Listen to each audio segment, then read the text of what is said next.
Hi friends, welcome to మోక్ష Sai YouTube channel. ఇవాళ మన రెసిపీ కొబ్బరి పాలతో పులావ్, ఇంకా అలాగే వెజ్ కుర్మా. ఈ రెండు కాంబినేషన్ భలే ఉంటుంది. చూపించేస్తా నా స్టైల్. Let start. ముందుగా స్టవ్ ఆన్ చేసుకుని కళాయిలో ఆయిల్ వేసుకొని, ఆయిల్ హీట్ అయిన పచ్చిమిర్చి, ఉల్లిపాయలు, టమాటాలు ఈ మూడు వేసుకొని వీటిని బాగా మగ్గనివ్వాలి. ఈ విధంగా మగ్గిన తర్వాత మనం ఇప్పుడు అల్లం వెల్లిపాయ పేస్ట్ వేసుకొని పచ్చివాసన పోయేంత వరకు వీటిని బాగా వేయించుకోవాలి. దాంట్లో క్యారెట్, ఇంకా అలాగే బంగాళదుంప ముక్కలు రెండు కూడా వేసుకొని ఒకసారి మిక్స్ చేసుకుందాం. ఇప్పుడు దీంట్లో సరిపడ కొద్దిగా సాల్ట్ వేసుకొని కలుపుకోవాలి. ఈలోపు మరొక చిన్న గిన్నెలో కొద్దిగా పెరుగు తీసుకొని ఒక 3 టేబుల్ స్పూన్ దాకా పెరుగు తీసుకొని ఉప్పు, పసుపు, కారం, గరం మసాలా ఈ 4 కూడా వేసుకొని మిక్స్ చేసుకొని పక్కన పెట్టుకోవాలి. ఈలోపు మనకి పొయ్యి మీద ఉన్న బంగాళదుంపలు, క్యారెట్లు ఉడికినాయో లేదో చెక్ చేసుకుందాం. ఇవి మనకి మగ్గిన తర్వాత మనం ఆల్రెడీ పెరుగు కలిపి పెట్టుకున్నాం కదా, సో దాన్ని కూడా వేసుకొని కొద్దిగా లిటిల్ బిట్ వాటర్ యాడ్ చేసుకొని మిక్స్ చేసుకోవాలి. ఆ తర్వాత ఒక గ్లాస్ దాకా వాటర్ వేసుకొని, ఒక టీ గ్లాస్ సరిపడే వాటర్ వేసుకొని మూత అనేది పెట్టుకుందాం.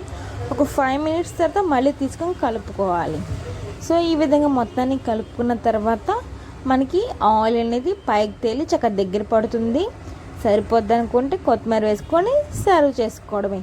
అంతేనండి, చూసారు కదా, మనకి ఈ కుర్మా అనేది వెజ్ కుర్మా రెడీ అయిపోయింది.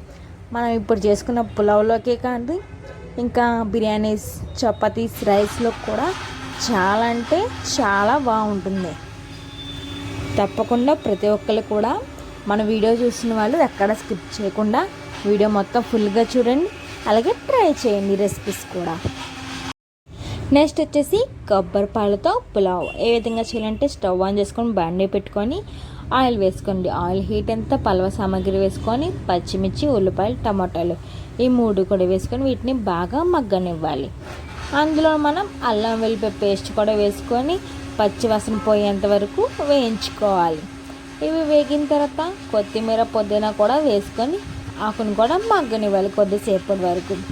ఇవన్నీ మగ్గిన తర్వాత ఇప్పుడు మనం ఒక గ్లాసు బియ్యానికి 2 గ్లాసుల దాకా కొబ్బరి పాలు అయితే పడతాయి. చూడండి, నేను ఈ గ్లాస్తో బియ్యం తీసుకున్నాను, అదే గ్లాస్తో కొబ్బరి పాలను కూడా యాడ్ చేసుకున్నాను. ఇప్పుడు మనం సాల్ట్ అనేది యాడ్ చేసుకోవాలి. ఇంకా నెక్స్ట్ బిర్యానీ మసాలా కూడా వేసుకొని మంట అనేది హైలో పెట్టుకోవాలి. ఈ విధంగా మనకి ఎసరు బాగా తలతల మరుగుతున్నప్పుడు కడిగి పెట్టుకున్న బియ్యం అనేది వేసేసుకుందాం.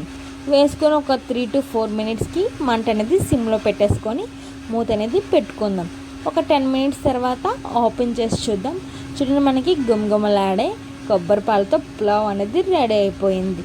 ఇంక ఇది కొద్దిగా చల్లారిన తర్వాత సర్వ్ చేసుకొని తింటే చాలా అంటే చాలా బాగుంటుందండి. తప్పకుండా ప్రతి ఒక్కరు కూడా ట్రై చేయండి. ఈ 2 రెసిపీస్ కూడా మీకు ఖచ్చితంగా నచ్చుతాయి.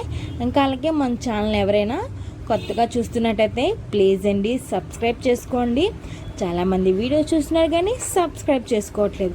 మీ అందరి సపోర్ట్ నాకు ఉండాలి. Bye friends.